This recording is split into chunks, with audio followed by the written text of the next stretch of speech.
Here's a quick forecast from the MeteoMark studios here.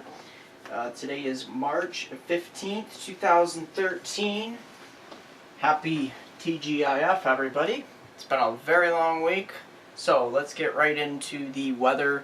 And I'm going to start off with some very nice weather pictures. These are from Lucas from Linden, Texas. And here is a very nice backdrop. This looks like a funnel cloud developing, being that it's in Linden, Texas. This is a very nice funnel cloud picture. It looks like a very interesting thunderstorm on the horizon here. And we head right into a very picturesque sunlight coming through the clouds here. This is also in Linden, Texas. Thank you, Lucas. And we also have another area where the sun is being obscured by the clouds. Look at the very beautiful pictures. Very well done, Lucas. Thank you. From Linden, Texas. Very nice. Keep them coming, guys. Oh, and we got some more pictures here. We got Derek, here we go, from Lebanon, Pennsylvania. Look at this, a very nice snowman here. Many of you have been making these all winter long here. Let me step off the screen so you can actually see it. You can see a very, very nice snowman. Thankfully, you've got enough snow to make it. I know areas of Pennsylvania were starved of snow for a little while this season, but thankfully, Mother Nature provided. And the last photo we have here for today is a very nice backdrop from Cleveland, Ohio. Thank you, Kyle, for sending this one in. Very clear evening picture. This reminds me of almost spring and summertime. That's just on the horizon here. And very, very beautiful blue sky. You got the trees in the front here. Very nicely done. Thanks, Kyle. Thank you for all of you for sending those pictures in. Hopefully we'll receive more in the future here. I always like to start off my video with some interesting pictures of what's going on in the weather around the country, whether it be from recently or in the past. So let's get right into the forecast. I'm going to start out with the scenario. I'm going to dig right into the main theme of what you guys want, and that is mainly the actual low pressure system that's going to ride across the Midwest, and it's going to continue to push up through the Great Lakes. Now the very interesting thing is all of the models pretty much paint a similar picture of developing a coastal low, a secondary development. Now most models disagree with the exact area. Some say Eastern Virginia, some say Delmarva, some say as far south as North Carolina, while others say as far northeast as Northeast Pennsylvania, Northwest New Jersey, or even off the coast near Long Island. So here at MeteoMark, we actually think the low pressure system is going to develop somewhere in the vicinity of southern New Jersey and then ride up along the coast and produce a wide swath of, well, actually, I shouldn't say wide swath of snow. It should be mainly an actual event in which elevation will be primarily dependent upon the total damaging snowfall accumulation. And I say damaging, meaning heavy wet snow, which could actually weigh down the trees and the power lines. This is where we get into the snowfall accumulation across the Midwest. I've shifted just southward slightly. We think the Euro is really much on track. And when we get to about here in the mid-Atlantic, New Pennsylvania, Maryland, and up into northern upstate New York, this is where we get into the problem, because we'll have a low pressure that moves to the left, meaning it's moving straight here and then it curves to the left, allowing warm air to move up ahead of it, allowing the snow to mix with rain and then change to rain.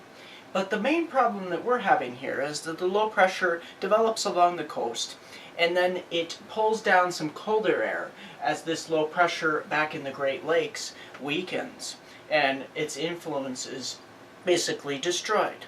So this low pressure system along the coast will develop and ride up along the coast and could actually bring down and bleed down some of this colder air from Canada. Now, how much cold air remains to be seen. Temperatures will be marginal into the mid-30s for this event, for most of the mid-Atlantic and southern New England. Northern New England should stay cold enough for snow. At this time, areas back in the Midwest should also stay cold enough for snow, and into southern Canada. So our main problem area here is, of course, southern New England and upstate New York, New Jersey, Pennsylvania, Maryland, Northern Virginia, and Delmarva Peninsula. This is where we get into some very, very tricky forecast situation. And this is what we're thinking at this current time. We think the Poconos and Catskills up into the White Mountains could receive upwards of 6 to 12 inches with locally higher amounts to 18 inches possible. It will be plausible that the southern tier of New York, extending down towards western Pennsylvania, eastern Ohio, up through western New York and northern New York, could get a solid 3 to 6 inches of snow, especially above 900 feet. However, you head down into Pennsylvania, and we get into more of a problem area, where we get into more of a mixture of rain and snow mix. And this could cut down on the snowfall accumulations to 2 to 4 inches across much of the state of Pennsylvania, with the exception for the Laurel Highlands and extending on toward the Poconos, where we could actually have some bullseyes here of up to 6 to 10 inches. So we'll watch for that. Heading down towards Washington, D.C., it's going to get harder to get into snowfall accumulations, as there will be a lot of warm air around, and temperature profiles will be very marginal at that time, probably approaching 40 degrees. So I cannot rule out an inch or so, but that would be about it. Heading up towards New England, this is where we get into some interesting conditions, because the low is expected to bomb, especially east of Long Island and up towards Cape Cod. And this could actually bring in a lot of cold air during that time, especially if it happens during the night, Monday night. And this could actually bring a very good amount of heavy snow into Tuesday night as well. And being the March sun is so high this time of year, it will be hard to get snowfall accumulations during the day, but at night, that's where we'll see the heaviest snowfall accumulation. So being that that is exactly what we're looking at, we think that this is the best case scenario that we can paint right now. So let's get into temperatures really quick.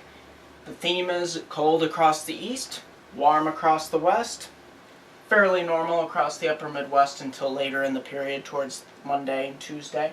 It's across the southern states where we get a really big warm up here. And that is where we're going to get into problems, because you see this narrow temperature, or actually, I shouldn't say narrow. It's been a very long week. It's a very tight temperature contrast. You go from the 70s to the 20s very quickly in just a few states. And that is called baroclinicity. B-A-R-O-C-L-I-N-C-I-T-Y. Baroclinicity. And that is exactly what's going to keep the storm systems really rapidly developing across the northern tier of states and keep things very active, especially here in the northeast states. Also very complicated. So that's going to do it for MeteoMark. Before I go, I am working on a video, thanks to one of my viewers, that explains this map. This is the map of this winter, depicting above normal temperatures in the east and below normal temperatures in the southwest.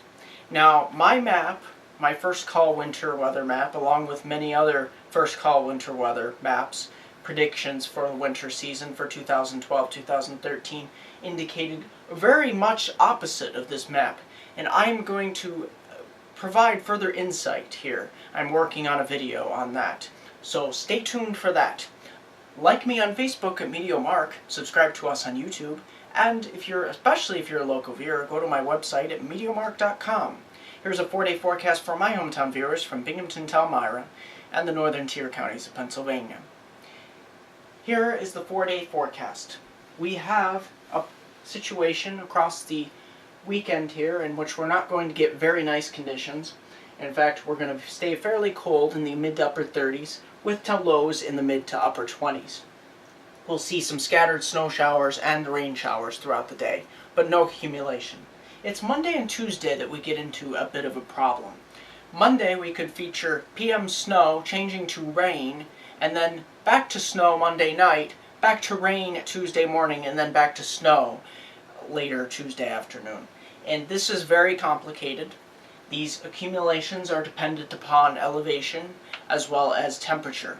So stay tuned for that. That is going to be very tricky, and It's something we're trying to nail down at this time. I can assure you the highest accumulations will be up towards the Binghamton Airport, which is approaching between 1,400 and 1,600 feet in some of those hills around the airport. In the valleys, it will be more towards the 2 to 3 inch range. On the hilltops, probably more towards the 6 inch range. So that's what we're looking at here across the Binghamton, Palmyra, and the northern 2 counties of Pennsylvania.